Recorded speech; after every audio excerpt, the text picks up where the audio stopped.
प्रेक्षको नमस्कार. दूरदर्शन सह्याद्रीच्या hello doctor या आरोग्य विषयक विशेष कार्यक्रमामध्ये आपले मनपूर्वक स्वागत. मित्रहो, मानव, प्राणी आणि पर्यावरण यांचे आरोग्य हे एकमेकांशी अतूटपणे जोडलेले आहे. आजच्या काळात ही संकल्पना केवळ वैज्ञानिक विचार नाही तर प्रत्येकाच्या जीवनाशी निगडित वास्तव आहे.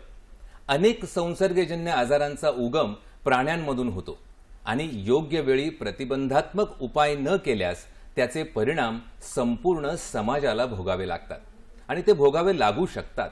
याच पार्श्वभूमीवर दरवर्षी 6 जुलै हा राष्ट्रीय प्राणीजन्य रोग दिन म्हणून पाळला जातो आणि याच अनुषंगाने आपण आजचा निवडलेला हाच विषय आहे तो आपण स्क्रीनवर पाहू शकता. आजचा आपला विषय आहे राष्ट्रीय प्राणीजन्य रोग निदान दिन 6 जुलै. राष्ट्रीय प्राणीजन्य रोग निदान दिन 6 जुलै. मित्रो, या दिवसाचा उद्देश म्हणजे जनजागृती, प्रतिबंध, वेळेवर निदान आणि वन हेल्थ या महत्त्वपूर्ण संकल्पनेचा प्रसार आहे.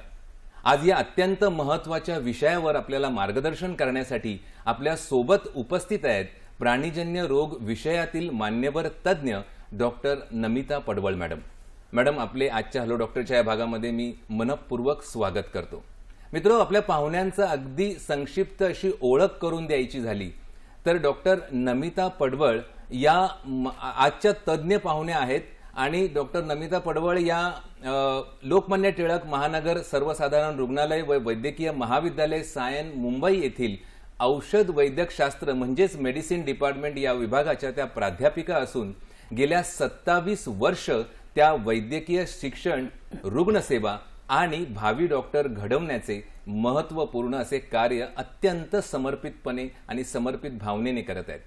वैद्यकीय क्षेत्रातील त्यांचा प्रदीर्घ अनुभव, विषयावरील सखोल अभ्यास आणि समाजाभिमुख असा दृष्टिकोन यामुळे त्या आज राष्ट्रीय प्राणीजन्य रोग दिन या महत्त्वपूर्ण अशा विषयावर आपल्याला शास्त्रशुद्ध, सोप्या आणि उपयुक्त अशी माहिती देणार आहेत.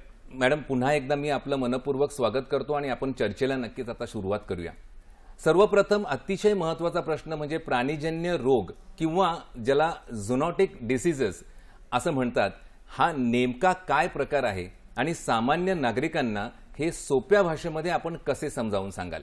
मॅडम, काय सांगाल? प्राणीजन्य रोग म्हणजे झुनोसिस आपण ज्याला म्हणतो ते म्हणजे प्राण्यांपासून मनुष्यांमध्ये संक्रमित होणारे जीवाणूजन्य किंवा विषाणूजन्य आजार.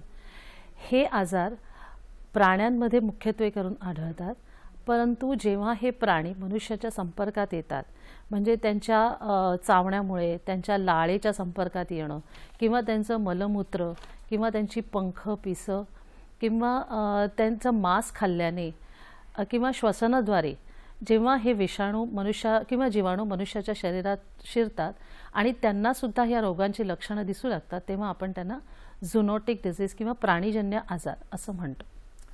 अतिशय सोप्या भाषेत आपण समजावून सांगितलं की प्राणीजन्य आजार म्हणजे नेमकं काय.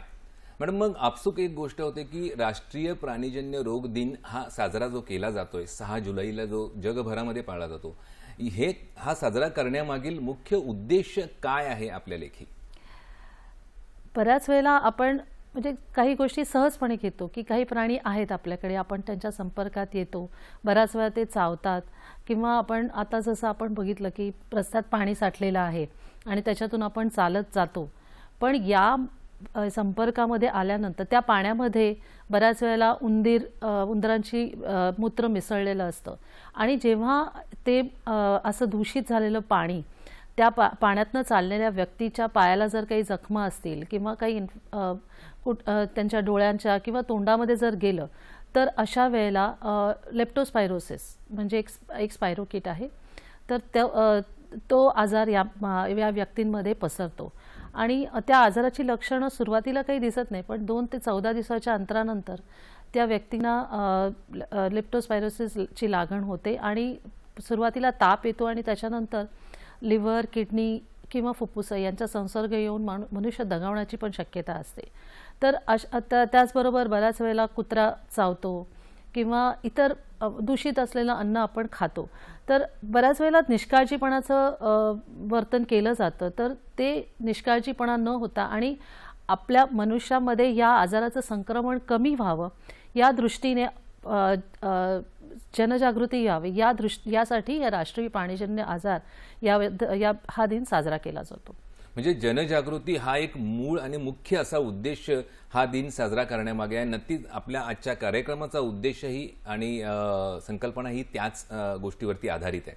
मॅडम, वन हेल्थ ही जी संकल्पना आहे आज जगभरामध्ये चर्चेचा विषय आहे.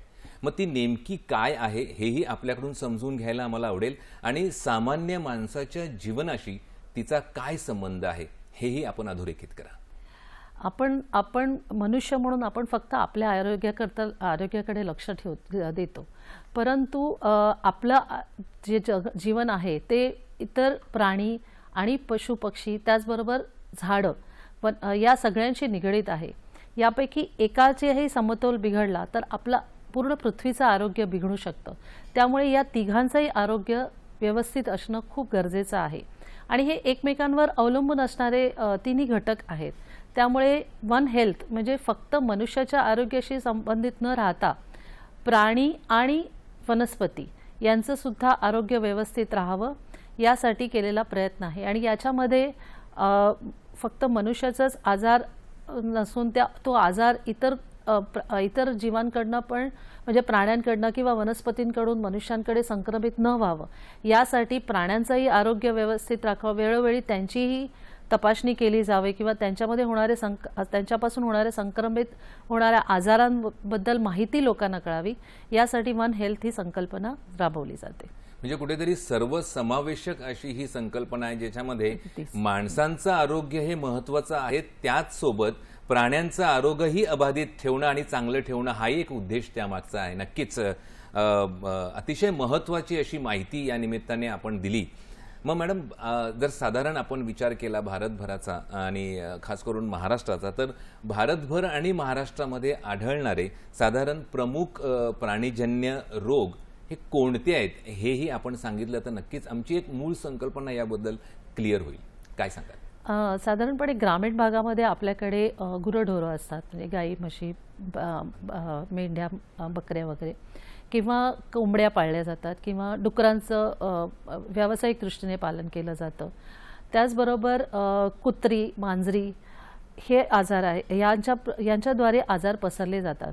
तर गाई गुरांच्या मार्फत ब्रुसेलोसिस, अँथ्रॅक्स यासारखे आजार होऊ शकतात किंवा कोंबड्यांमार्फत बर्ड फ्लू सारखे आजार, डुकरांमार्फत न्यूरोसिस्टिसार्कोसिस सारखे आजार होऊ शकतात किंवा कुत्र्यांपासून रेबीज, मांजरांपासून रेबीज किंवा कॅट स्क्रॅच फीवर किंवा टॉक्सोप्लाझमोसिस यासारखे आजार होऊ शकतात. त्याचबरोबर वन्य प्राणी जसे वटवाघळं त्यांच्यापासून बऱ्यापैकी विषाणू, जसं आपण कोविड-19चं उदाहरण बघितलं, त्याचबरोबर आता सगळीकडे बातम्या येतात ते इबोला व्हायरस किंवा निपाह व्हायरस किंवा मग जंगली श्वापदांच्या चावण्यामुळे किंवा माकडांपासून होणारा मंकी पॉक्स यासारखे आजार आपल्या देशामध्ये आढळतात किंवा जॅपनीज एन्केफेलायटिस हे आजार आपल्याला प्रामुख्याने करून भारतामध्ये आढळतात. मग यामध्ये रेबीज आहे, लेप्टोस्पायरोसिस आहे, बर्ड फ्लू आहे, ब्रुसेलोसिस आहे, यासारख्या आजारांबाबत लोकांनी कोणत्या गोष्टी लक्षात ठेवाव्यात असं आपण सांगू इच्छिता? तर अशा वेळेला रेबीज हा आजार असा आहे की तो झाला की 100% म्हणजे त्यातून माणूस वाचण्याची शक्यता नसते. त्यामुळे प्रतिबंधात्मक लस घेणं हेच त्याच्यावरती उपाय आहे. तर ज्या वेळेला कुत्रा किंवा कुठचे प्राणी चावतात किंवा त्यांच्या लाळेच्या संपर्कात येतो तेव्हा लगेच 24 तासाच्या आतमध्ये डॉक्टरांकडे जाऊन त्यावरची लस योग्य प्रमाणात घ्यावी. आणि नुसतं म्हणजे असं एकदा लस घेऊनही त्यावरती पूर्ण आयुष्यभर तुम्हाला त्याच्यापासून संरक्षण मिळेल असं नाही आहे. त्यामुळे जर पुढच्या वेळेला परत जर तुम्हाला त्या प्राण्यांच्या संपर्कात आले तर अशा वेळेला बूस्टर डोस पण घेणं जरुरी आहे. त्याचबरोबर ब्रुसेलोसिस हा आजार गुरांच्या मार्फत होतो. तर गुरांच्या अंगावरती जे असणारे विषाणू आहेत ते जनरली त्या गुरांना साफसफाई करणारे किंवा दूध काढणारे जे व्यक्ती असतात त्यांच्यात मध्ये संक्रमित होतो. तर अशा वेळेला अशा व्यक्तींनी जर गुरं आजारी असतील किंवा त्यांना काही आजार झालेला असेल असं लक्षात येत असेल तर ताबडतोब पशुवैद्यकीय डॉक्टरांकडनं त्यांच्यावरती इलाज करावा. आणि अशा वेळेला जर त्यांच्याकडून हाताळणी झाली असेल तर लगेच हात स्वच्छ करावे आणि अशा प्राण्यांना हाताळताना शक्यतो ग्लोव्ज आणि मास्क वापरावे. अच्छा, म्हणजे एकंदरीत आजारांची आपण माहिती दिली, अगदी थोडक्यात आणि सोप्या शब्दांमध्ये आम्हाला समजावून सांगितलं कोणती कोणती काळजी घ्यावी. मग याचसोबत आता बऱ्याच वेळा आपण पाहतो की पाळीव प्राणी याबद्दलही आपण नक्कीच जाणून घेणार आहोत प्रेक्षक. पण आता इथे वेळ झाली आहे एका छोट्याशा विश्रांतीची, तर कुठेही जाऊ नका, पाहत राहा आपला आवडता कार्यक्रम हॅलो डॉक्टर. भरपूर मनोरंजनाचा पॉवर पॅक पंच म्हणजेच डीडी सह्याद्रीवरचा आमचा हा शो. याचं नाव आहे मूवीज म्युझिक आणि मस्ती, जिथे आम्ही तुम्हा सर्वांसाठी आणतो exclusive celebrity interviews, movie reviews, त्याचबरोबर इंटरेस्टिंग ट्रिव्हिया, सेलिब्रिटी बर्थडेज आणि म्युझिक क्षेत्रातील अपडेट्स. मूवीज म्युझिक आणि मस्ती प्रसारण दर शुक्रवारी रात्री 8 वाजता, पुनः प्रसारण दर मंगळवारी सायंकाळी 5:30 वाजता, फक्त डीडी सह्याद्रीवर.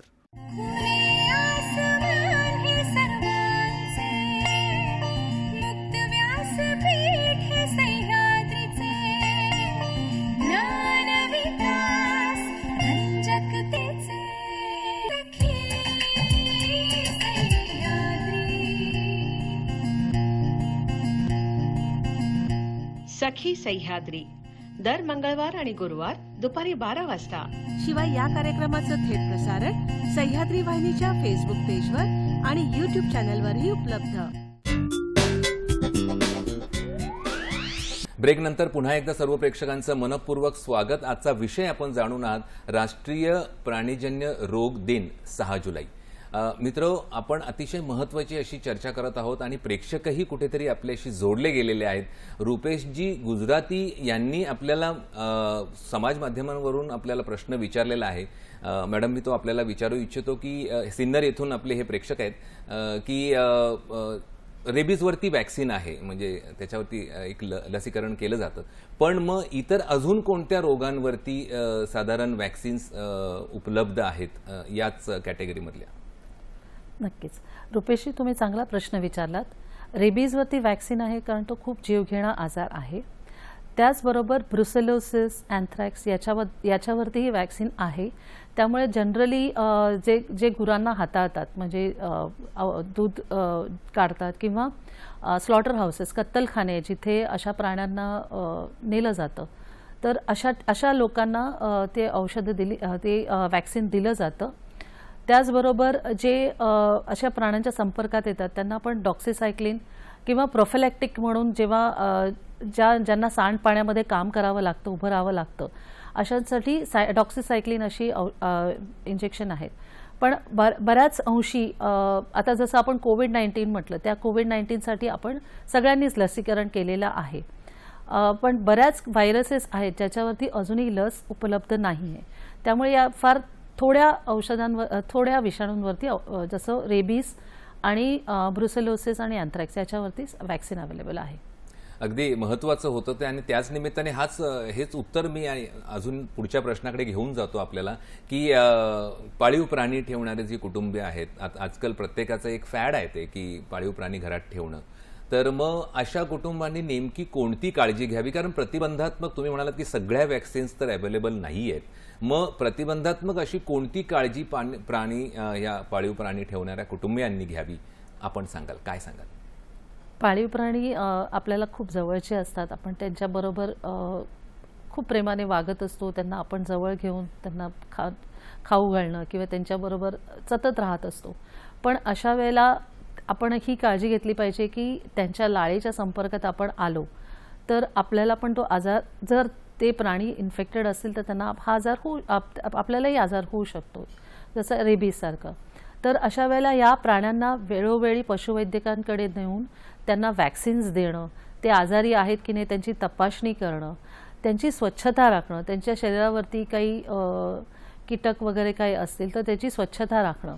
त्याचबरोबर जरी ते आपण पाळलेले असले तरी ते वॅक्सिनेटेड असले तरीसुद्धा जर त्यांच्यापासून आपल्याला ते चावले किंवा त्यांच्या लाळेच्या संपर्कात आपला म्युकोजा किंवा तोंडात गेलं तर आपल्याला ही वॅक्सिन घ्यावी लागेल हे लक्षात ठेवलं पाहिजे. ते वॅक्सिनचा डोस मात्र कमी असतो, म्हणजे पहिल्या ज्या दिवशी चावला असेल त्या दिवशी, त्याच्यानंतर 3ऱ्या दिवशी आणि 7व्या दिवशी असे वॅक्सिन घेऊन नंतर आपण 10 दिवस त्या प्राण्यांना ऑब्झर्व करू शकतो. जर त्या प्राण्याला काही नाही झालं तर मग त्याच्या पुढचे डोस घेण्याची काही गरज नसते. मांजरींना पण आपण पाळतो, पण त्यांच्या शरीरामध्ये किंवा त्यांच्या मलमूत्रामध्ये टॉक्सोप्लाझ्मोसिस नावाचे जंतू असू शकतात. तर अशा वेळेला नॉर्मल माणसांना त्याचा काही त्रास होत नाही, पण एखादी गरोदर स्त्री असेल आपल्या घरामध्ये किंवा एखादा ज्याची प्रतिकारशक्ती कमी असते, जसं डायबिटीस किंवा किमोथेरपी असलेले किंवा अजून काही प्रतिकारशक्ती कमी असलेले आजार असतात, तर अशा व्यक्तींनी त्या अशा मांजरींचा वगैरे संपर्क टाळावा. अगदी महत्त्वाचं होतं ते आपल्याकडून मिळालेलं इनपुट. विषयाचं गांभीर्य आपल्याला याच गोष्टीवरून लक्षात येतं की प्रेक्षक वारंवार आपल्याशी जोडले गेलेले आहेत. इचलकरंजी इथून अनिताताई या आपल्याशी जोडल्या गेलेल्या आहेत. आपलं स्वागत अनिताताई, आपला प्रश्न विचारा. हॅलो, हां, मी इचलकरंजीवरून बोलते. ॲक्च्युली मांजर घरात असेल आणि प्रेग्नंट असेल तर काय होणार आहे? मूल काही अपंग येऊ शकतं किंवा ब्रेनची काही होऊ शकतं का असं? आताच ते उत्तर दिलेलं आहे. धन्यवाद आपण सहभागी झाल्याबद्दल. अतिशय महत्त्वाचा प्रश्न होता. मॅडम काय सांगाल? आणि त्यातही मी आत्ताच जसं सांगितलं की त्या मांजरींच्या विष्ठेमध्ये किंवा मूत्रामध्ये टॉक्सोप्लाझ्मोसिस नावाचा जंतू असू शकतो. तर असा जंतू संसर्ग म्हणजे जसं आपण इम्युनो कॉम्प्रोमाइज्ड म्हणतो, ज्यांची प्रतिकारशक्ती कमी आहे, म्हणजे प्रेग्नन्सीमध्ये गरोदर असलेल्या बाईमध्ये थोडी प्रतिकारशक्ती कमी असते, तर अशा वेळेला त्या बाईला जंतू संसर्ग झाला तर म्हणजे तिचं बाळंतपण थोडं कठीण होऊ शकतं. होणाऱ्या अपत्याला असं विशेष काही आजार होण्याची शक्यता नसते, पण हा जंतू संसर्ग मेंदूमध्ये होऊ शकतो. त्यामुळे त्या गरोदर स्त्रीला आकडी येण्याची शक्यता असते. मग अशा वेळेला जर गरोदरपणात आकडी आली तर मग होणाऱ्या मुलाला त्रास होण्याचा परिस्थिती उद्भवू शकते. अतिशय महत्त्वाचं.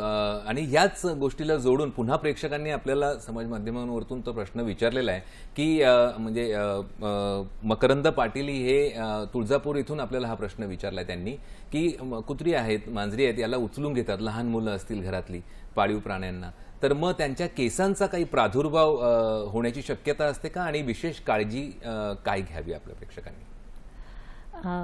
नक्कीच. अशा प्राण्यांचे केस जागोजागी पडलेले असतात आणि लहान मुलं त्यांना हाताळतात, तर असं हाताळण्यामध्ये काही धोका नसतो. फक्त ते त्यांना हाताळताना जर ते आपलं जेवण खात असतील तर त्यांना त्यांचे हात स्वच्छ करून नंतर त्यांचं जेवण खावं आणि म्हणजे त्यांनी तेच हात आपल्या तोंडात किंवा आपल्या डोळ्यांना लावू नये, एवढंच एक काळजी घेतली जावी. आणि त्यांना त्याबद्दल प्रशिक्षण म्हणजे त्या मुलांना समजावून सांगावं की प्राण्यांना हाताळल्यानंतर स्वतःची काळजी कशी घ्यावी. अतिशय खूप छान पद्धतीने आपण समजावून सांगितलं की प्रशिक्षण देणं, जर आपल्याला आवड असेल प्राणी पाळण्याची, घरात ठेवण्याची, तर पण प्रशिक्षण प्रत्येकाला देणं आणि समजावून सांगणं हे अतिशय गरजेचं आहे, जेणेकरून पुढचे काही गोष्टी जे अपाय आहेत ते टाळले जाऊ शकतात. खूप महत्त्वाचं होतं ते. मॅडम, मग याच अनुषंगाने आता हे घरातली झाली, मग भटके कुत्रे आहेत, मांजरे आहेत किंवा वन्य प्राण्यांच्या संपर्कात जर नागरिक आले तर कोणती खबरदारी त्यांनी घ्यावी? भटके कुत्रे आणि वन्य प्राणी यांच्याबद्दल आपल्याला काही माहिती नसतं, त्यामुळे अशा प्राण्यांच्या संपर्कात म्हणजे ते चावले किंवा त्यांनी ओरबाडलं किंवा त्यांची लाळ तुमच्या शरीरावर सांडली तर ताबडतोब रेबीजचं वॅक्सिन घ्यावं आणि शक्य असल्यास आणि जसं 5 डोस वॅक्सिनचे घेणं खूप गरजेचं आहे. शक्य असल्यास त्या कुत्र्यांना ऑब्झर्व करावं. बऱ्याच वेळेला भटकी कुत्री कुठून आलेली असतात आपल्याला माहिती नसतं, त्यामुळे मग ते 5 डोस घ्यावे लागतात, कारण एकदा रेबीज झाला तर त्याच्यावरती काही उपाययोजना नाहीत. त्याचप्रमाणे वन्य प्राण्यांच्या संपर्कात आल्यानंतर तर मात्र ते वॅक्सिन घेणं जरुरीच आहे. त्याचबरोबर ते जर चावले तर त्यांच्यामध्ये टिटेनसचे जंतू असण्याची शक्यता असते, त्यामुळे टिटेनसचं इंजेक्शन पण घेणं खूप गरजेचं आहे. म्हणजे या सगळ्या गोष्टी रेबीज आणि टिटॅनस या 2 गोष्टी तर मूलभूत आहेत, ज्या काळजी आपण अशा वेळी घेणं गरजेचंच आहे. पण आता सध्या पावसाळा हा जो सीझन चालू आहे, हा जो मोसम चालू आहे, सध्या बघतोय आपण काय हा आकार झालाय, तर मग पावसाळ्यामध्ये प्राणीजन्य रोगांचा धोका वाढतो असं म्हटलं जातं, हे खरं आहे का? आणि मग त्यामागील कारणे ही कोणती, हेही आपण अधोरेखित करून सांगा. पावसामुळे जसं आपण बघितलं की जेव्हा फ्लडिंग होतो, पूर होतो किंवा मुंबईमध्ये पाणी जागोजागी साठतं, तर अशा वेळेला उंदीर भरपूर प्रमाणात असतात. तर ते उंदीर एक तर त्या पाण्यामध्ये वाहून येतात किंवा त्यांचं मलमूत्र त्या पाण्यामध्ये जातं. तसं मी मगाशी म्हटलं की लेप्टोस्पायरोसिसची शक्यता वाढते. हा लेप्टोस्पायरोसिस आजारसुद्धा बऱ्यापैकी जीवघेणा असू शकतो. त्यामुळे ताबडतोब याच्यासाठी प्रतिबंधात्मक उपाययोजना म्हणजे डॉक्सिसायक्लिन घेणं, आणि जर हा आजार झाला तर ताबडतोब हॉस्पिटलमध्ये जाऊन त्याच्यावरती उपाययोजना करणं फार गरजेचं असतं. दुसरं, गावाकडे जेव्हा पूर येतो तेव्हा गाई गुरं त्यात वाहून जातात किंवा मग त्याच्यामुळे पाणी खूप दूषित होतं आणि त्यांच्या शरीरावरचे जे जंतू असतात त्या पाण्यामध्ये मिसळतात आणि त्यांच्यामुळे जंतुसंसर्ग होण्याची शक्यता असते. तर हे म्हणजे बऱ्यापैकी याच्यामुळेच होतात पावसामुळे प्राणीजन्य आजार. म्हणजे पावसाळ्यात हे वाढण्याची शक्यता नक्कीच दाट आहे. मग मॅडम, आता काही जणांसाठी प्राणी पाळणं हे अपरिहार्य असतं, म्हणजे त्यांच्या जीवनाचा तो घटक म्हणा, कुटुंबातला एक घटकच ते प्राणी होऊन जातं. शेतकरी आहे, पशुपालक आहे, पशुवैद्यकीय कर्मचारी आहेत आणि दुग्ध व्यवसाय करणाऱ्यांसाठी, मग या सगळ्या लोकांसाठी आपण विशेष सूचना काय द्याल? तर ज्यांना प्राणी पाळणं हे अपरिहार्य आहे त्यांनी त्या प्राण्यांची योग्य निगा राखावी. वेळोवेळी त्यांना तपासणी करावी त्यांची पशुवैद्यकाकडे जाऊन. जर ते आजारी असतील तर त्यांना ते ताबडतोब लक्षात यायला पाहिजे की हे प्राणी नेहमीसारखे नाही आहेत. मग अशा प्राण्यांना थोडं वेगळं ठेवायचं आणि त्यांचे योग्य औषधोपचार करायचे, त्यांना वॅक्सिन्स द्यायचे. पशुवैद्यकीय अधिकारी आहेत त्यांना तर रेग्युलरली वॅक्सिन घ्यावेच लागतात, कारण ते वेगवेगळ्या प्राण्यांच्या संपर्कात येतात. त्याचप्रमाणे जे म्हणजे मांसचं हाताळणी करतात मांसासाठी, म्हणजे जसं डुकरं किंवा कोंबड्या, तर अशा लोकांना ग्लव्स आणि मास्क वापरणं हे गरजेचं आहे. त्याचबरोबर त्यांना वॅक्सिन्स घेणं पण गरजेचं आहे. आणि जेव्हा असे प्राणी त्यांच्याकडे येतात कत्तलखान्यामध्ये, तेव्हा त्या प्राण्यांना वॅक्सिन मिळालेलं आहे किंवा त्यांना त्यावेळेला तरी वॅक्सिन देणं ही गोष्ट लक्षात घ्यायची आणि ती अंमलबजावणी केली आहे की नाही त्याची हे बघणं जरुरी आहे.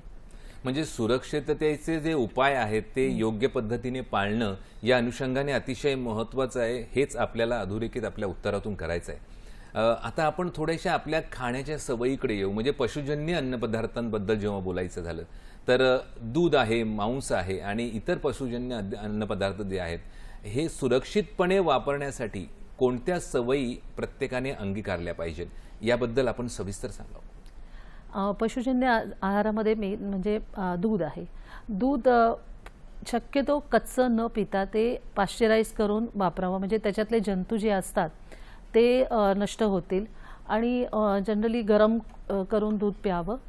त्याचप्रमाणे मांस जे आहे ते व्यवस्थित शिजलेलं, कच्चं मांस खाऊ नये, कारण त्यामध्ये न्यूरोसिस्टोसर्कोसिस सारखी अंडी असू शकतात आणि ती शरीरामध्ये जाऊ शकतात किंवा त्यांना काही आजार झालेला असेल तर अन्न शिजवण्याच्या प्रक्रियेमध्ये, व्यवस्थित शिजवण्याच्या प्रक्रियेमध्ये हे जंतू नष्ट होतात आणि त्यामुळे जंतू संसर्ग होण्याची शक्यता कमी असते. नक्कीच पुन्हा प्रेक्षकांची उत्सुकता आपल्या या सर्व गोष्टींबद्दल वाढते.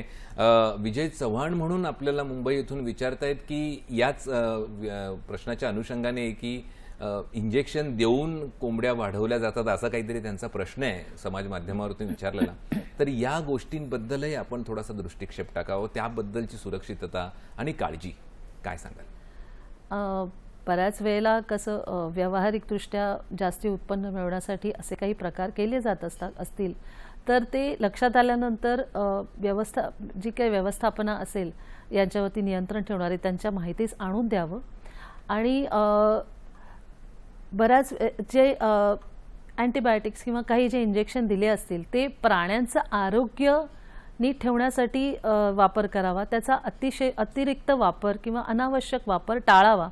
कारण बऱ्याच वेळेला अनावश्यक अँटीबायोटिक्स दिल्यामुळे अँटीबायोटिक रेझिस्टन्स म्हणजे प्रतिजैविकांचा त्याचा जो इफेक्ट असतो तो कमी होतो आणि त्यामुळे खरोखर जेव्हा प्राणी आजारी पडतात तेव्हा ह्या औषधांचा प्रभाव कमी होतो. त्यामुळे ते असे काही प्रकार होत असतील तर ते ताबडतोब निदर्शनास आणून द्यावेत. म्हणजे कुठेतरी काळजी घेणं या बाबतीत अतिशय महत्त्वाचं आहे. प्रश्नही त्यांचा अगदी संयुक्तिक होता. मग मॅडम, प्राण्यांच्या लसीकरणाचे या अनुषंगाने जर विचार करायचा झाला तर सार्वजनिक आरोग्यामध्ये किती महत्त्वाचं आहे?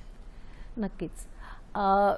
आपण म्हणजे कोविड-19 आहे किंवा त्याच्या अगोदरही जेव्हा जेव्हा प्राणीजन्य आजाराचा उद्रेक होतो तर असे प्रकार पुन्हा होऊ नयेत म्हणून आपण जनजागृती करतोच. त्याचबरोबर national centre for disease surveillance सारख्या काही केंद्र आहेत जिथे प्रत्येक गावांमध्ये जाऊन जनजागृती केली जाते आणि वॅक्सिनेशन प्रोग्राम चालवला जातो.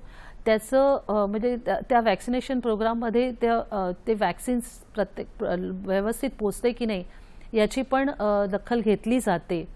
त्याचबरोबर असे काही आजार कुठे आढळले तर ताबडतोब तिकडे जाऊन त्या आजाराचं नियंत्रण केलं जातं. अशा प्राण्यांना आयसोलेट केलं जातं आणि असे काही व्यक्ती त्यांच्या संपर्कात आले असतील तर त्यांना आयसोलेट केलं जातं, त्यांना ऑब्झर्व केलं जातं आणि त्यांच्याद्वारे इतर समाजामध्ये तो आजार पसरणार नाही याची खूप दक्षता घेतली जात आहे आणि हे काम खूप मोठ्या प्रमाणात होत असतं.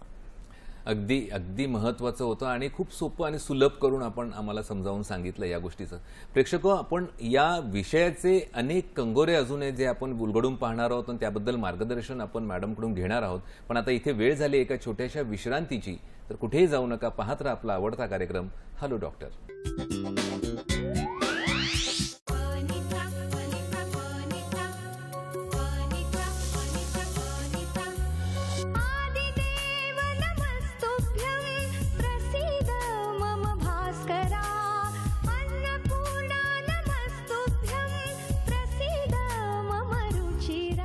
रुचिरा प्रसारण बुधवार ते शुक्रवार सकाळी 11:30 वाजता आणि पुनःप्रसारण दुपारी 4 वाजता फक्त आपल्या सह्याद्री वाहिनीवर. क्रीडा विश्वातील ताज्या घडामोडींवर आधारित कार्यक्रम क्रीडांगण.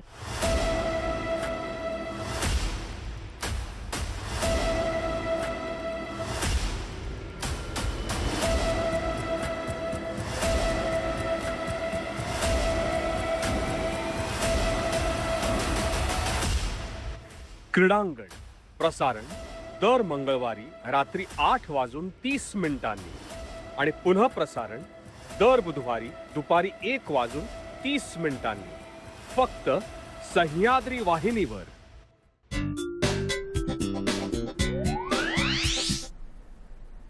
ब्रेकनंतर पुन्हा एकदा सर्व प्रेक्षकांचं मनपूर्वक स्वागत. आजचा विषय आपण जाणून आहात तो म्हणजे राष्ट्रीय प्राणीजन्य रोग दिन 6 जुलै आणि या निमित्ताने आपण चर्चा करत आहोत. मित्र, अनेक महत्त्वाच्या गोष्टींची चर्चा आपली ब्रेकच्या आधी झाली. काही महत्त्वाचे कंगोरे मी जसं म्हटलं होतं त्यामध्ये मॅडम मी आपल्याला विचारू इच्छितो की जर कुत्रा किंवा इतर प्राणी चावलाच किंवा ओरबडला किंवा त्याने नखाने ओरबडलं किंवा चाटला तर मग तात्काळ कोणती प्रथमोपचाराची पावले उचलावीत याबद्दलही महत्त्वाचं आपण सांगा. अतिशय चांगला प्रश्न आहे. जेव्हा कुत्रा चावतो किंवा त्याच्या लाळेच्या संपर्कात आलं तर चावल्यानंतर त्याचे नुसतं जर दात लागले दिसते पण त्याच्यातनं स्किनला काही आत गेलं नाही किंवा रक्त वगैरे आलं नाही तर आपण त्याला कॅटेगरी 1 म्हणतो किंवा त्याची लाळ जर नुसती चाटून गेली तर त्याला आपण कॅटेगरी 1 म्हणतो. पण जर दाताने रक्त आलं किंवा ओरबडल्याने रक्त आलं तर मात्र ते जीवाणू डायरेक्ट रक्तामध्ये जाण्याची शक्यता असते. तर आपण त्याला कॅटेगरी 2 किंवा अगदी लचके तोडले तर त्याला आपण कॅटेगरी 3 असं म्हणतो. तर अशा वेळेला ताबडतोब ती जखम स्वच्छ पाण्याने आणि साबणाने धुवून टाकावी आणि ताबडतोब डॉक्टरांकडे जावं. लस तर घ्यावीच, पण जेव्हा ते कॅटेगरी 2 आणि कॅटेगरी 3 असतं, जेव्हा रक्ताच्या मनुष्याचं रक्त त्या प्राण्याच्या लाळेच्या किंवा दाताच्या संपर्कात येतं किंवा लचके तोडले जातात, तर त्याच वेळेला इम्युनोग्लोब्युलिनसुद्धा देणं गरजेचं असतं. इम्युनोग्लोब्युलिन्स हे त्या जिथे चावलेलं असतं त्याच्या आजूबाजूला दिलं जातं आणि नंतर ते दंडावरती दिलं जातं. आणि वॅक्सिनचे डोस पण रेग्युलरली म्हणजे त्या दिवशी नंतर 3ऱ्या दिवशी, 7व्या दिवशी, 21व्या दिवशी आणि 24व्या दिवशी दिले जातात वॅक्सिन. त्यामुळे वॅक्सिनचा कोर्स पूर्ण करायचा आणि इम्युनोग्लोब्युलिन मात्र ताबडतोब शक्य असलं तर 6 ते 12 तासाच्या आतमध्ये ते इम्युनोग्लोब्युलिन्स घेणं खूप गरजेचं असतं.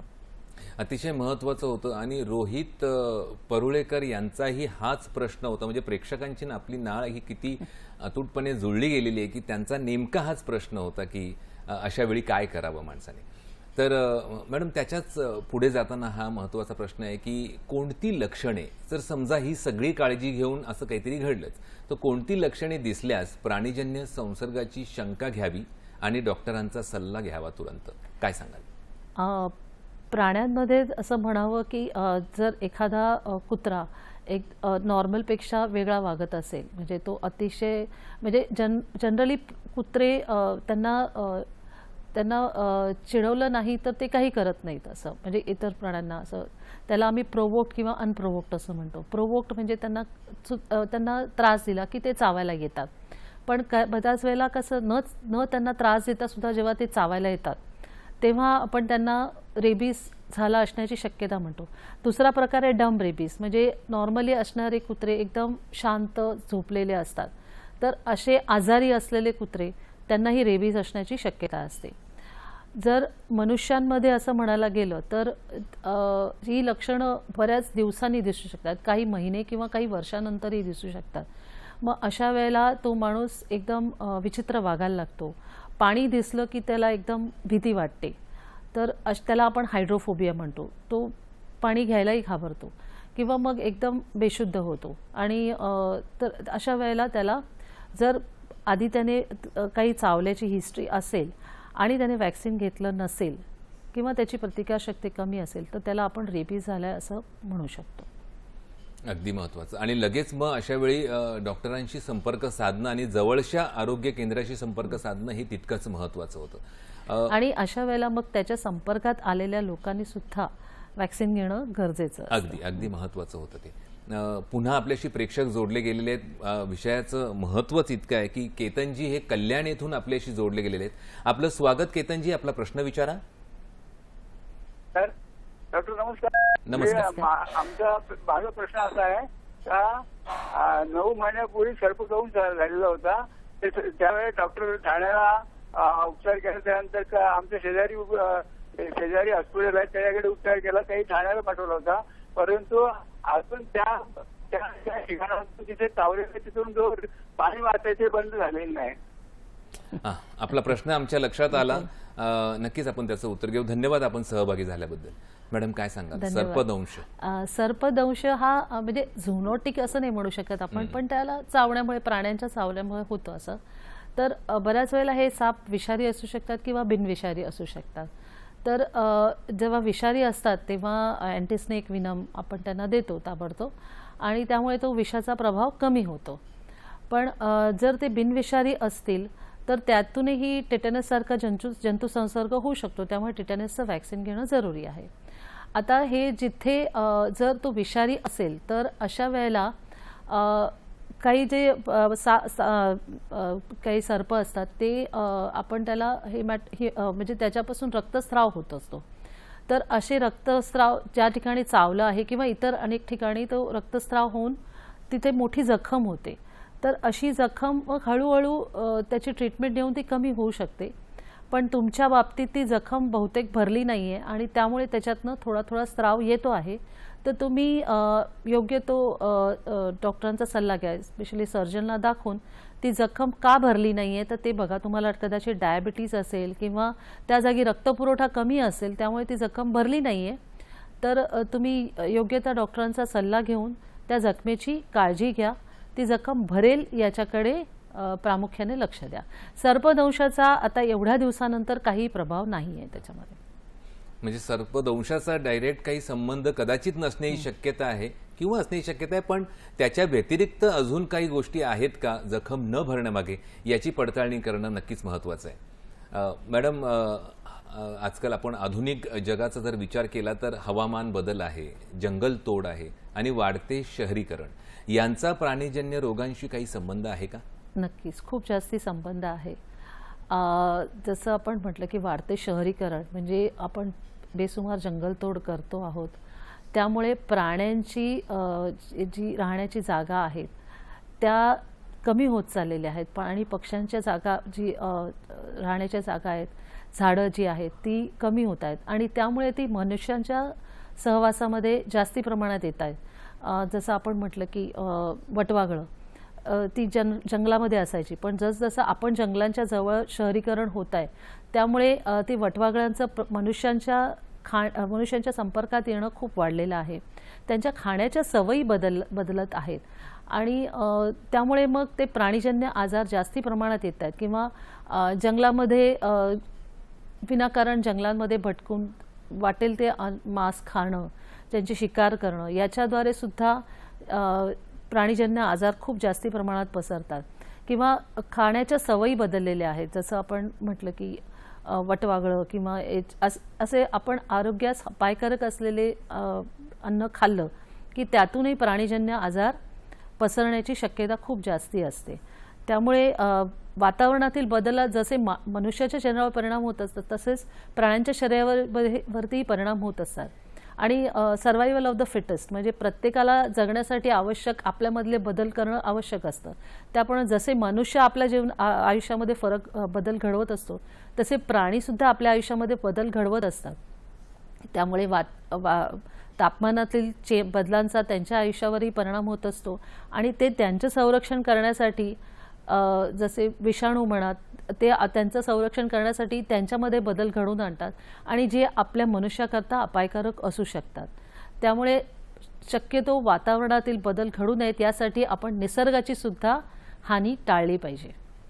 खूप महत्त्वाचं होतं त्या निमित्ताने ते सांगणं, कारण खरोखर आपण जो मुद्दा इथे मांडला की वाढतं शहरीकरण आहे आणि बेसुमार जंगलतोड जी झालेली आहे, अनेक कारणं त्याच्यामागे त्याचं स्पष्टीकरणही असू शकतं कदाचित, पण ह्यामुळे काय झालंय की प्राणी आपल्या जवळ नाही आले तर आपणच प्राण्यांच्या जवळ जाऊन कुठेतरी बसलेलो आहोत आणि त्या निमित्ताने तो जो संपर्क काही कारणास्तव येतो आणि त्यातून अशा काही घटना घडण्याची शक्यता असते नक्कीच. आणि उत्क्रांतीचा नियमच आहे, प्रत्येकजण आपापल्या सर्व्हायव्हलसाठी झगडत असतो, त्यामध्ये प्राणी पण आलेच.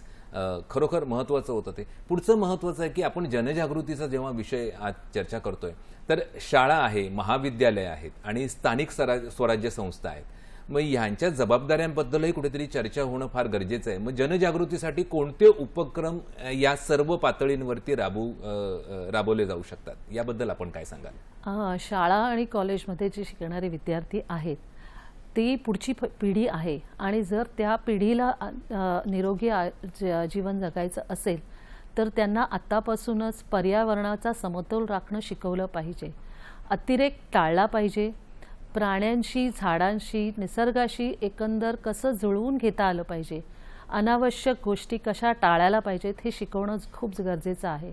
स्थानिक स्वराज्य संस्थांनी आणि या सगळ्या विद्यार्थ्यांनी मिळून आपला आणि आपला आजूबाजूचा परिसर स्वच्छ कसा ठेवता येईल याच्याकडे लक्ष ठेवलं पाहिजे. त्याचप्रमाणे प्राणीजन्य आजाराचं संक्रमण होऊ नये यासाठी वेळोवेळी लसीकरण करणं ही स्थानिक स्वराज्य संस्थांची जबाबदारी असते आणि त्याची अंमलबजावणी नीट यासाठी व्हावी यासाठी जनजागृती झाली पाहिजे. त्याचबरोबर असे काही प्राणीजन्य आजार आढळले तर ताबडतोब त्याची माहिती योग्य त्या संस्थांना देऊन तो त्याच ठिकाणी आटोक्यात आणला तर त्याचा प्रसार होण्यापासून आणि त्याच्यापासून होणारी जीवितहानी आपण नक्कीच टाळू शकतो. याच अनुषंगाने म्हणजे जनजागृतीच्या अनुषंगाने प्रेक्षक पुन्हा आपल्याशी जोडले गेलेले आहेत आणि त्यांचा प्रश्नच नेमका हा आहे. सचिनजी काळे आहेत, त्यांनी यवतमाळ इथून आपल्याला तो प्रश्न विचारला होता की जनावरांना जो रोग होतो आणि त्या ट्रीटमेंटच्या त्या उपचाराच्या दरम्यान त्या शेतकऱ्यांना किंवा त्याची काळजी घेणाऱ्यांना होऊ नये यासाठी कोणत्या उपाययोजना कराव्यात आणि कोणत्या प्रकारची काळजी घ्यावी हा त्यांचा प्रश्न आहे. काय सांगाल? नक्कीच सचिनजी, जनावरांना जेव्हा आजार होतो तेव्हा शेतकऱ्यांना कळतं की प्राणी आजारी आहे, तर त्यांना अशा वेळेला थोडा आराम द्यावा. त्यांचं जर ते दूध उत्पादन करणारे असतील तर त्यांचं दूध त्यांनी घेऊ नये, कारण त्याद्वारे त्यांना पण आजार होण्याची शक्यता असते. जर चुकून अशा लोकांना हाताळण्याची गरज आली तर त्यांनी ग्लाव्ज वापरावेत, आपले हात स्वच्छ धुवावेत साबणाने आणि वॅक्सिन मात्र घ्यावेत त्यांनी, कारण ज्या योगे तो आजार त्यांना होणार नाही किंवा त्यांच्या संपर्कात घरातली जी कोणी मंडळी आली असतील त्या सगळ्यांनी ते वॅक्सिन घ्यावं. आणि अशा जनावरांना पशुवैद्यकाकडनं व्यवस्थित उपाययोजना करून घ्याव्यात, जेणेकरून आपले प्राणी पण सुरक्षित राहतील. खरोखर महत्त्वाचं होतं ते. मग मॅडम, आपण मोठ्या मोठ्या गोष्टींबद्दल बोललो, पण काही छोट्या सवयी ज्या आपण लावून घेतल्या तर त्या खूप आपल्याला हेल्पफुल ठरू शकतात, मदतनीस ठरू शकतात. मग आपल्या दैनंदिन जीवनातील कोणत्या अशा छोट्या सवयी आहेत ज्या प्राणीजन्य रोगांपासून आपल्याला संरक्षण करू शकतात, आपल्याला संरक्षित ठेवू शकतात? काय सांगाल?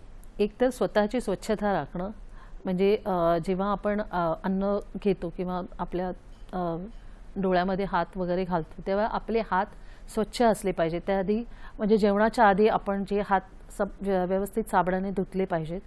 त्याचबरोबर आपल्या घरामध्ये जर काही प्राणी असतील, पाळीव प्राणी असतील, तर त्यांचे केस वगैरे आपल्या जेवणात येणार नाहीत याची दक्षता घ्यावी. जर आपण प्राणीजन्य आहार घेत असू तर ते अन्न व्यवस्थित शिजलेलं असेल याकडे लक्ष द्यावं. पाळीव प्राण्यांची वॅक्सिनेशन व्यवस्थित झालं आहे की नाही याकडे लक्ष द्यावं. आणि जर एखादा प्राणी आजारी दिसला तर ताबडतोब पशुवैद्यकाकडे जाऊन त्याच्यावरती उपाययोजना कराव्यात. आणि असा आजारी असलेल्या प्राण्याच्या संपर्कात शक्यतो लोक येणार नाहीत. ह्या साध्या गोष्टी आहेत त्या आपण नक्कीच करू शकतो. म्हणजे अगदी प्रेक्षकांच्या जो सहभाग आपल्याला येतो आणि त्यांचे प्रश्न जे येतात त्यातून एकच गोष्ट फार महत्त्वाची समजते की प्रेक्षक किती जागरूक आहे आणि सजग आहे.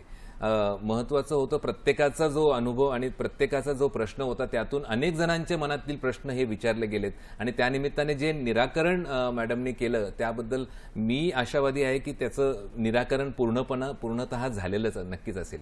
मॅडम, कोविड-19 हा विषय आपण सुरुवातीला याचा उल्लेख केला होता. मग कोविड-19 नंतर प्राणीजन्य रोगांविषयी जागतिक स्तरावरती कोणते महत्त्वाचे धडे मिळाले असे आपल्याला वाटतं?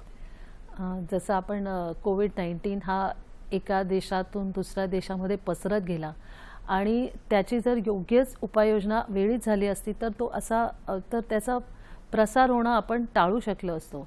तर हे आपल्याला तेव्हा लक्षात आलं की असा आजार कुठचा आला तर तो साधारणपणे सगळ्या माध्यमांना समजला पाहिजे, ज्या योग्य बाकीचे जे त्या आजाराचं संक्रमण होणार नाही यासाठी त्या भागाला आयसोलेट करता येईल आणि त्यामुळे मग इतर ठिकाणी त्याचा फैलाव होणार नाही. जेव्हा तो पूर्ण जगभर पसरला तेव्हा त्याच्यापासून होणारी मनुष्य आणि वित्तहानी पण खूप होती, तर ती आपल्याला टाळता यावी यासाठी म्हणून नॅशनल डिसीज सर्व्हेलन्स किंवा जागतिक स्तरांवरती अशा आजारांचं सर्व्हेलन्स केलं जातं. आणि असे काही आजार कुठे आढळले तर ताबडतोब त्या संस्था जाऊन तिकडे निरीक्षण करतात आणि तो आजार पसरवू नये यासाठी योग्य त्या उपाययोजना करतात. आणि त्याचबरोबर त्याच्यावरती लस असेल तर त्या लसीचे निर्माण करून जगभरात ती लस उपलब्ध होईल याकडे लक्ष दिलं जातं. तर हे कोविड-19ने आपल्याला हा बऱ्यापैकी शिकवलेलं आहे. आणि जागतिक आरोग्य संघटना जी आहे ज्यांच्या आदेशाने हा दिवस साजरा केला जातो तर आणि या विषयामध्ये त्यांचाही सहभाग आणि त्यांचेही निर्देश जे असतात तेही महत्त्वाचे असतात आणि हेतू याच्या मागचा जनजागृती हा नक्कीच आहे. मग मॅडम, सामान्य नागरिकांमध्ये या विषयाबाबत काही गैरसमज, आता तुमचा अनुभव इतक्या वर्षाचा आहे प्रगल्भ, मग आपल्या लेखी असे कोणते गैरसमज आहेत जे सर्वाधिक आढळतात या विषयाच्या अनुषंगाने? सामान्य लोकांना असं वाटतं की म्हणजे मी तर नेहमीच त्या प्राण्यांच्या संपर्कात असतो, प्राणी एकदम स्वच्छ आहे माझे पाळीव प्राणी, तर मला काही आजार होणार नाही. पण असं नसू शकतं, कारण ते प्राणी पण इतर प्राण्यांच्या संपर्कात येऊ शकतात आणि तो आजार आपल्याला तेव्हा नाही कळत, पण 10 दिवसानंतर जर तो प्राणी मेला तर मग आपल्याला लक्षात येतं की त्या प्राण्याला कदाचित आजार झाला असेल. तर अशा वेळेला जर आपल्याला कॅटेगरी 2 किंवा कॅटेगरी 3 सारखे त्याचं संपर्क आला असेल तर आपण ताबडतोब वॅक्सिन घेणं खूप गरजेचं आहे. त्याचबरोबर जर एखाद्याला पक्ष्यांची किंवा काही ॲलर्जी असेल तर त्याने मास्क वापरणं खूप गरजेचं आहे, ज्याद्वारे त्या पक्ष्यांचे पंख किंवा त्याच्यातनं होणारे फंगल इन्फेक्शन्स त्यांच्यापर्यंत येणार नाही. त्याचबरोबर जर जे भटके प्राणी असतात तर त्यांना अनावश्यक खाणं पिणं देणं टाळलं पाहिजे, कारण जर त्यांना खूप त्यांचं जेवण खूप इझिली अवेलेबल झालं तर त्यांची पैदास खूप मोठ्या प्रमाणात होते. तसंच वॅक्सिनेशन करणं हे बऱ्याच स्थानिक स्वराज्य संस्थांची जबाबदारी असते, तर त्या बाबतीतही त्यांना सहकार्य करणं खूप गरजेचं आहे. अतिशय महत्त्वाचं होतं आणि सुंदर पद्धतीने आपण ते समजावून सांगितलं. मॅडम, आपण जेव्हा युवक आहेत, विद्यार्थी आहेत आणि समाजामध्ये जनजागृतीमध्ये या सर्वांची किती प्रभावी भूमिका बजावू शकतात असं आपल्याला वाटतं? नक्कीच. युवक हे तर आता भावी पिढी आहे आपली, तर त्यांना याबद्दल पूर्ण माहिती असणंच खूप गरजेचं आहे आणि निसर्गाचा समतोल राखणं किती गरजेचं आहे ते त्यांना कळलं पाहिजे आणि त्या दृष्टीने त्यांनी योग्य ती पावलं उचलली पाहिजेत. आपल्या ज्या जेवणाच्या सवयी आहेत, खाण्यापिण्याच्या सवयी आहेत किंवा आजूबाजूचं स्वच्छता राखणं आणि आपल्याबरोबरच इतर निसर्गातल्या इतर घटकांचा सुद्धा समतोल राखणं किती गरजेचं आहे या गोष्टी त्यांनी आत्मसात केल्या पाहिजेत आणि त्यानुसार प्रयत्न केले पाहिजेत. वाढतं शहरीकरण त्याला आळा घालून निसर्ग किती म्हणजे निसर्गाची जी फूड चेन आहे ती कशी अबाधित राहील ते त्याच्याकडे लक्ष दिलं पाहिजे. खूप महत्त्व. आणि समाज माध्यमांचा वापर नक्कीच आहे, पण त्यामध्ये अनावश्यक भीती पसरवणं चुकीचं आहे. ज्या गोष्टी वैज्ञानिकदृष्ट्या योग्य आहेत त्याच गोष्टी लोकांपर्यंत पोहोचल्या पाहिजेत आणि चुकीचे समज न पसरवता योग्य ती माहिती लोकांपर्यंत पोहोचवणं ही खूप गरजेचं आहे. आणि त्यांच्याकडे समाज माध्यम हे उत्तम साधन आहे अशा काही रोगांबद्दल माहिती पुरवण्यासाठी, तर ती माहिती योग्य संस्थांकडे योग्य प्रकारे जाईल याची काळजी घेतली पाहिजे. अगदी महत्त्वाचं होतं ते. आपण कार्यक्रमाच्या अगदी शेवटी आहोत. मग मॅडम, आपण जेव्हा झुनोटिक आजारांपासून संरक्षण या गोष्टीबद्दल जेव्हा बोलतो तर ही जबाबदारी केवळ डॉक्टरांची किंवा पशुवैद्यकांची नाही आहे, तर प्रत्येक नागरिकाची आहे. हेच कुठेतरी आपल्या उत्तरातून अधोरेखित होताना आपल्याला दिसलं. मग सुरक्षित अन्न आहे, विवेकी प्रतिजैविकांचा वापर आहे आणि स्वच्छता, या 3 गोष्टींचा स्वीकार केल्यास आपण नक्कीच आपल्या पुढील जी पिढी आहे त्यांना कोणती आरोग्याची आपण शिदोरी देऊ शकतो असं आपल्याला वाटतं? आपल्या जगामध्ये प्रत्येक प्राण्याला आणि प्रत्येक झाडाला सेम महत्त्व आहे. त्यामुळे पृथ्वीवरचा प्रत्येक घटक हा खूप आवश्यक आहे, अमूल्य आहे. त्यामुळे प्रत्येकाचं आरोग्य राखणं ही प्रत्येकाची जबाबदारी आहे. नुसतंच मनुष्याचं नाही तर प्राण्यांचं आणि पशुपक्ष्यांचं सुद्धा आरोग्य, त्याचबरोबर झाडांचंही आरोग्य राखणं खूप गरजेचं आहे. तर जसं तुकाराम महाराजांनी म्हटलेलं आहे की वृक्षवल्ली आम्हा सोयरी वनचरे, म्हणजे आपल्याबरोबरच आपली वृक्षवल्ली आणि प्राणी हे सुद्धा आपले सगळे संबंधी आहेत. त्यामुळे आपण सगळ्यांची योग्य काळजी घेतली तर या पृथ्वीचा समतोल राखला जाईल आणि त्याद्वारे आपण आपलं आरोग्य खूप व्यवस्थित चांगलं ठेवू शकतो. पुढच्या पिढीसाठी हेच खूप महत्त्वाचं आहे. मग एका वाक्यामध्ये जाता जाता आपण आपल्या प्रेक्षकांना काय संदेश द्या? मी एवढंच म्हणेन की स्वतःबरोबर आपल्या सभोवतालच्या परिसराचं सुद्धा काळजी घ्या आणि आपण स्वतःही जगा आणि इतरांनाही जगू द्या.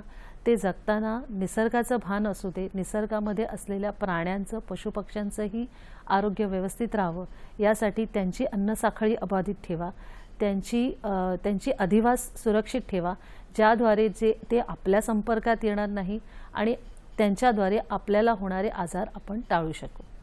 अतिशय महत्त्वाचं होतं ते. नक्की विषय व्यापक आहे, पण वेळेची मर्यादा असल्याकारणाने आपल्याला कुठेतरी आजच्या या भागाची सांगता करावी लागत आहे. पण खरंच मॅडम, आज आपण अत्यंत सोप्या, शास्त्रीय आणि सर्वसामान्यांना समजेल आणि उमजेल अशा भाषामध्ये जे आम्हाला प्राणीजन्य रोग, त्यांचे प्रतिबंधात्मक उपाययोजना आहेत, वेळेवर निदान आहे आणि वन हेल्थ हा जो कन्सेप्ट, ही व्यापक जी संकल्पना आहे ही आम्हाला समजावून सांगितली, त्याचं महत्त्व उलगडून सांगितलं. आपल्या खरोखर मौल्यवान मार्गदर्शनामुळे अनेक प्रेक्षकांच्या मनातील शंका आहेत या नक्कीच दूर झाल्या असतील, याबद्दल मला पूर्ण खात्री आणि आरोग्यविषयक अधिक जागरूकता नक्कीच निर्माण झाली आहे, याबद्दल मी पूर्णपणे आशादायी आहे. प्रेक्षक मॅडम, आज आपण इथे आलात आणि आम्हाला जो वेळ दिला त्याबद्दल खरोखर मी दूरदर्शन सह्याद्रीच्या वतीने आणि तमाम आमच्या प्रेक्षकांच्या वतीने मनपूर्वक आपले आभार मानतो. आपण आल्याबद्दल खरोखर धन्यवाद. प्रेक्षक, आपण पाहिलं की रोगांवर उपचार करण्यापेक्षा स्वच्छता, सुरक्षित अन्न आणि पाळीव प्राण्यांची योग्य काळजी आणि वेळेवर लसीकरण व त्याचबरोबर जबाबदार नागरिक म्हणून सतर्क राहणे हीच निरोगी समाजाची खरी गुरुकिल्ली आहे. लक्षात ठेवा, मानवाचे आरोग्य, प्राण्यांचे आरोग्य आणि पर्यावरणाचे आरोग्य ही 3 वेगवेगळी सूत्रे नसून एका साखळीतील परस्पर म्हणजे परस्परांवरती अवलंबित असलेल्या या कड्या आहेत. नक्कीच या जाणीवेतूनच आपण अधिक सुरक्षित, सुदृढ आणि निरोगी भारत घडवू शकतो. आजच्या कार्यक्रमासाठी हाच एक सकारात्मक संदेश आपण इथे देऊ शकतो आणि याच सकारात्मक संदेशावरती, वळणावरती आपण आजच्या कार्यक्रमाची सांगता करत आहोत.